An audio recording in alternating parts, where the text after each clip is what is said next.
Ganesh master కొరియోగ్రఫీలో హ్మ్. 2 songs compose చేశారు. అవును సార్. అంటే ఒక జాతీయ స్థాయి ఉత్తమ కొరియోగ్రాఫర్ ఆయన అవును sir. National award national award. అందుకున్నారాయన. హ్మ్.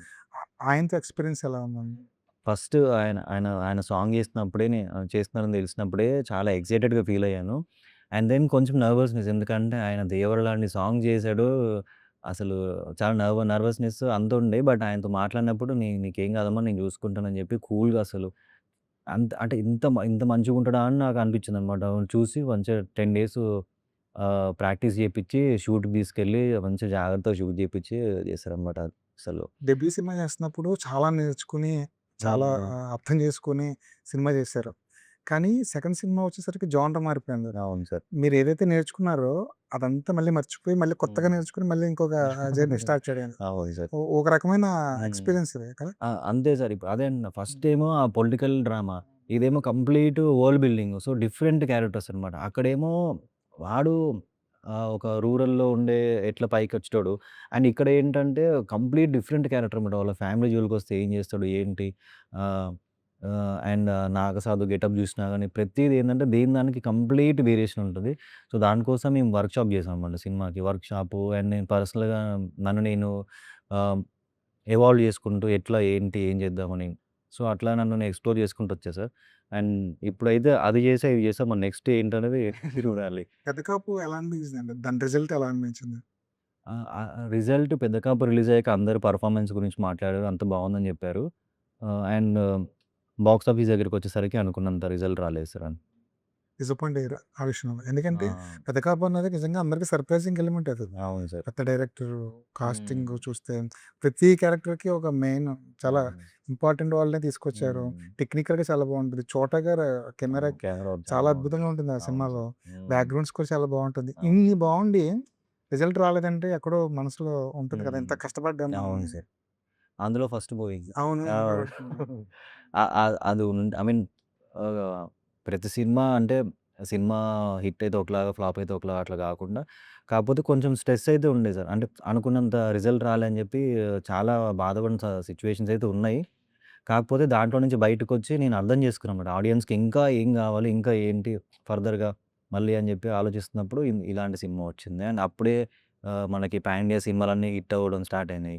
ఈ జోనర్‌లో. ఆ! ఈ ఈ జోనర్ జోనర్‌లో బాగా హిట్ క్లిక్ అవ్వడం అవుతుంది. స్టార్ట్ అయింది. అండ్ అదే టైంలో నాకింత పెద్ద సినిమా రావడము. ఇవన్నీ ఆ శివుడి ఆశీస్సులండి. అండ్ సినిమా ఓపెనింగ్ వచ్చేసేమో చిరంజీవి గారు చేశారు. అండ్ ట్రైలర్ లాంచ్ ఏమో మహేష్ బాబు గారు. సాంగ్ పోస్టర్ లాంచ్ ఏమో రానా గారు చేశారు. సో, మహేష్ బాబు గారి పేరు కూడా రుద్రనే సినిమాలో 'వారణాసిలో'. అండ్ చిరంజీవి గారు కూడా 20 ఇయర్స్ బ్యాక్ శివుడు క్యారెక్టర్ ఎసారు. అవును. సో, ఆయన పేరే ఇవన్నీ 'శివశంకరవరప్రసాద్' అదే గదా! ఆ! 300,00,00,000 గ్రాస్ సినిమా హిట్ కొట్టారు. సో, ఇవన్నీ ఏంటంటే ఆ శివుడే మమ్మల్ని దగ్గరుండి నడిపిస్తున్న ఫీలింగొచ్చింది. ఇవన్నీ జూసినప్పుడు. ఒక పాజిటివ్ ఎనర్జీ ఉంటది గదా! సెట్‌లో పోయినప్పుడు గూడా ఇన్ని ఐ మీన్ 2 ఇయర్స్ షూట్ జేసినప్పుడు ఎవరికీ ఏం గాకుండా ప్రతీది అనుకున్న టైంలో అనుకున్నట్టు అయ్యి ఎంత పాజిటివ్‌గా, స్మూత్‌గా అయిందంటే ఆయన ఎనకుండి నడిపిస్తుంది సార్ మమ్మల్ని అంతే. 'పెదకాపు' 2 పార్టులు చేయడం అన్నది ఇబ్బంది కలిగించిందా? ఒక పార్ట్ అయితే బావుండేదనిపించిందా మీకేమైనా? అదేం లేదండి. ఇంక డైరెక్టర్ గారి కాల్ అదేం. అంతేనా? అవును. అనిపించిందా ఎప్పుడైనా ఒక ఒక కథంతా ఒక పార్ట్‌లో చెప్పుంటే ఇంకొంచెం హ్మ్. రీచ్ అయ్యేదేమో అని? అంటే ఫస్ట్ స్టార్ట్ జేసినప్పుడు ఒకటే అనుకున్నాము. ఆ ప్రాసెస్‌లో పార్ట్ 2 అని అనుకున్నాం సార్ అట్లా. హ్మ్. ఉంటుందా పార్ట్ 2 నిజంగా హిట్ అయితే ఉండేదేమో గదా! ఆ! పార్ట్ 2 అని. అది ఇంకా ప్రొడ్యూసర్ గారు, డైరెక్టర్ గారు అందులో నుంచి బయటకి రావడానికి ఎంత టైం పట్టిందండి? పట్టింది సార్. ఒక 3, 4 మంత్స్ పట్టింది. 6 మంత్స్ దాకా పట్టింది. ఒక 2, 3 మంత్స్ అయితే అసలు స్టోరీస్ ఏమి వినలేదు. ఎందుకంటే మైండ్ అంతా ఫస్ట్ మూవీ అందులో ఫస్ట్ నుంచి ఏం హైప్ లేకపోతే ఏం లేకుంటే ఏమనుకోవచ్చు. టీజరు, ట్రైలర్ అంతా హైప్ అందరూ ఫోన్ చేసి మాట్లాడడం అంతా బాగుండే. సో, సినిమా వచ్చేసరికి అయ్యేసరికి కానీ దేవుడు అంతకు మించి సక్సెస్ ఇద్దామని వెయిట్ చేస్తున్నాం. అందుకే ఈ సినిమా. సినిమా చూసుకున్నాము. ఫుల్ కాన్ఫిడెంట్‌గా ఉన్నాం సార్ మేమందరం. అసలు ఇన్‌స్పైర్ ఎవరండి? మీకు సినిమాలో రావడానికి ఇన్‌స్పిరేషన్ చేసినోళ్ళెవరు? అంటే నాకు స్టార్టింగ్ నుంచి సినిమాలంటే ఇంట్రెస్ట్ సార్. మనం సినిమాలు చూసినప్పుడు ఎక్కడో దగ్గర ఇన్‌స్పైర్ అయితాం కదా! కొన్ని సినిమాలు చూసినప్పుడు. ఇప్పుడు మనకు ఒకటి స్పోర్ట్స్ బ్యాక్‌గ్రౌండ్ సినిమా చూసినప్పుడు చిన్నప్పుడు కిడ్ ఉన్నప్పుడు క్రికెట్ స్టోరీ చూసినప్పుడు మనం క్రికెటర్ అయితా అనుకుంటాము.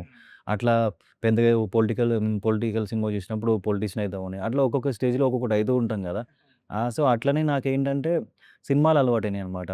సో, దానికి ఆ క్యారెక్టర్‌వి కాకుండా సినిమాలు అలవాటు చేసుకున్నా. నేను కూడా ఒక మంచి సినిమా ఐ మీన్ ఆడియన్స్‌కి ఇద్దామని చెప్పి. ఎందుకంటే మనం సినిమాలు చూసి చాలా ఇన్‌ఫ్లూయెన్స్ అయితాం కదా సార్. సో, అట్లా సో, అందుకనే నేను ఇదనుకోండి చాలా మందికి ఇంకా ఇన్‌ఫ్లూయెన్స్ చేయొచ్చననిపించిందనమాట అందుకని. మిమ్మల్ని బాగా ఇన్‌స్పైర్ చేసిన సినిమాలేంటి?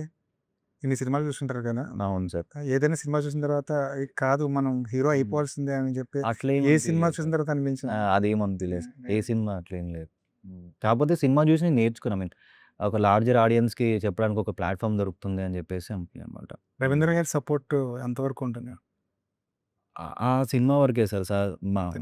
బావుంది. తర్వాత ఇంకా నేనేంటంటే, నా ఓన్‌గా నేను చేసుకుందామని వెయిట్ చేస్తున్న టైంలోనే ఈ సినిమా వచ్చింది. మధ్యలో కొన్ని సినిమాలొచ్చాయి గానీ, నాకనుకున్నంత సాటిస్ఫాక్షన్ ఇవ్వలే అనమాట స్టోరీస్. మేబీ నేను వినేటప్పుడు తప్పు విన్నానో తెలీదు. కానీ నేను ఇప్పుడు ఈ సినిమా అయితే నా నా కోసమే ఉంది అనిపించింది. అందుకే అవన్నీ జరగలేదేమో.